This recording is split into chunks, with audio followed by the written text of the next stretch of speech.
Well, howdy there, Internet people. It's Bo again. So, today we are going to talk about something that's going to sound really familiar, but it's not. Last month we discussed how Scientific American broke with, almost 200 years of tradition and endorsed a political candidate when they endorsed Joe Biden. Yesterday, the New England Journal of Medicine, which is a pretty prestigious medical journal, didn't endorse a candidate,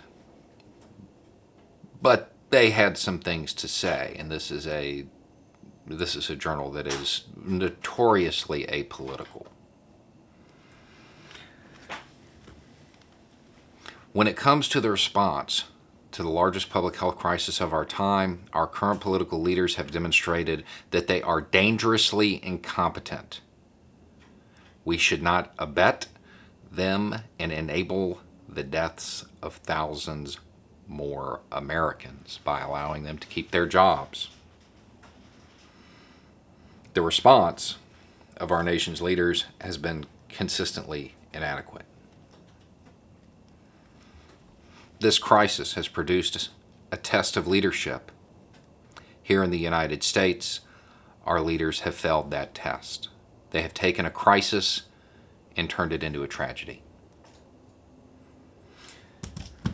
Goes on. Those are some select quotes. It also talks about how our testing is below that of Kazakhstan, Zimbabwe, and Ethiopia. It's pretty pointed. It is pretty pointed. It talks about how some governors did all right, some didn't, and that didn't have anything to do with party. It also talks about how many politicians politicized the use of masks. At the end of the day, this is, again, it's not an endorsement of Biden. It's kind of just saying that Trump needs to lose, which is a sentiment I can get behind. The Trump campaign likes to tout their endorsements from law enforcement. It's a big deal to them. I want to point out that our actual problems here in the United States relate to health and science. We don't actually have a giant crime wave sweeping the country. We do have a public health crisis. We do have issues that require scientific expertise. I don't see a lot of respected scientific or medical people endorsing the president. In fact, I see the exact opposite. They're saying he needs to go. Rather than